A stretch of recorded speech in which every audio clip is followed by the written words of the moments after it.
Bon, j'ai encore été choqué par Claude, il faut que je vous raconte ça absolument. Alors, la problématique du jour. Je fais plein de vidéos, comme vous le savez. D'ailleurs, là, vous le voyez, vous regardez une vidéo que j'ai fait. Et moi, il y a un truc qui m'énerve de ouf quand je fais des vidéos, notamment pour les formations que je fais, où il y a 30 vidéos qui s'enchaînent, c'est quand le volume, le son d'une vidéo n'est pas toujours au même niveau d'une vidéo à l'autre. Alors le truc, c'est que bon, des fois je parle plus ou moins près du micro, des fois je parle bas, des fois je suis motivé, des fois je suis super en forme, des fois je parle hyper fort, et donc le volume fluctue. Et donc pour ça, il y a des algos de traitement de son qui s'appellent loudness normalization, qui est donc la normalisation des niveaux de du loudness, je sais pas comment on traduit d'ailleurs, j'aurais dû chercher. Et donc avant, j'utilisais des outils en ligne. J'utilisais un outil qui s'appelle Auphonic, que je vais vous montrer, qui est un outil qui est hyper cool. Moi, j'adore, je l'utilise pour mes podcasts et tout depuis super longtemps.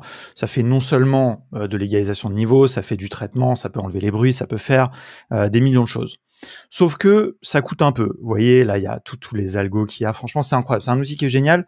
Sauf que moi, pour mes vidéos de formation, j'ai vraiment juste besoin de ce petit truc de normalisation. Et en plus, je dois dire que bon, depuis que j'ai un bon micro et tout, j'ai quand même moins le problème. Néanmoins, j'aime bien le faire. C'est perso. Voilà, c'est même si vous l'entendez pas, moi, j'ai envie de le faire. Et donc, en fait, un jour, quand même, je me suis dit, un jour, il n'y a pas longtemps, c'est-à-dire hier, je me suis dit, non, mais est-ce que je pourrais pas faire juste ça sur mon ordi? Parce que je sais déjà faire plein de traitements vidéo sur mon ordi, notamment depuis un moment, depuis ChatGPT. J'ai appris à utiliser, même avant, d'ailleurs, à utiliser des outils comme FFmpeg, etc., pour traiter de la vidéo. Peut-être que sur le son, je peux faire pareil. Donc, je suis allé demander à Claude.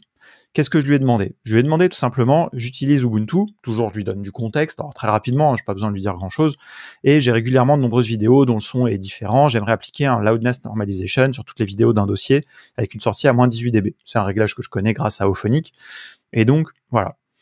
Et donc il me dit, bah oui, sans problème, on peut faire ça. Il me donne un script, boum, petit artefact que je peux télécharger, que je peux copier. Jusqu'ici, tout va bien. Maintenant, vous avez compris qu'il sait faire du code, très bien.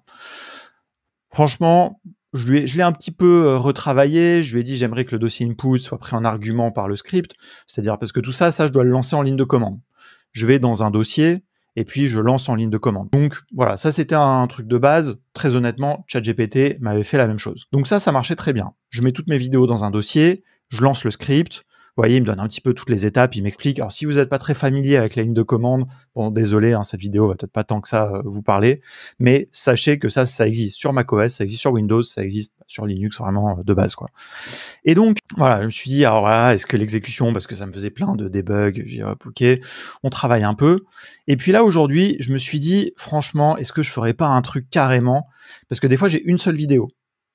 Alors quand j'en ai plein, je les mets toutes dans un dossier, il faut que je traite tout le dossier, mais quand j'en ai que un, du coup, je me dis, bon, là, je veux juste pouvoir faire sur une vidéo. Alors carrément, au lieu d'avoir à aller naviguer, faire un truc comme ça, genre boum, CTRL-T, ou voilà, ça m'ouvre une fenêtre de navigateur un peu à la Matrix, etc. Vous voyez, faire CD, machin, hop, des trucs comme ça. Je me suis dit, pourquoi est-ce que tout simplement, je pourrais pas aller ici dans mon dossier, là, par exemple, j'ai une vidéo, faire un clic droit et manipuler. Donc, je lui ai dit ça. Je lui ai dit, le script marche très bien, petite récompense quand même, il faut lui dire qu'il fait des choses bien.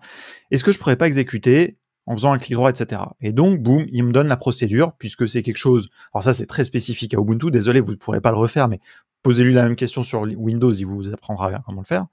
Boum, petit script, donc ça c'est le script de normalisation, c'est à peu près la même chose, sauf que c'est pas le même script que j'avais avant. Et puis ensuite, il faut aller faire ça pour mettre un dossier, un menu contextuel et tout. Alors je fais tout ce qu'il m'a dit, et puis ça marche pas. Alors, donc là je lui dis, le menu n'apparaît pas, comment, alors que j'ai redémarré pourtant, comment vérifier? Il me dit, et puis là il me dit un truc, genre peut-être que c'est une version plus récente. Je lui dis, ma version c'est ça, et il me dit, ah bah oui, effectivement, avec cette version-là, il faut faire différemment. Donc il s'était trompé, ça arrive à tout le monde, hein, ne jugeons pas Claude, même si on commence à le prendre un peu pour un génie. Et hop, on fait cette nouvelle version. Alors au début, il m'a mis un nom un peu long au script, j'ai pas trop aimé, je lui ai dit vas-y, donne-moi un nom plus simple. Boum, il m'a refait le script, il m'a dit ce qu'il fallait faire, dans quel dossier il fallait le mettre, les petites choses. Et là, moi, maintenant, j'arrive.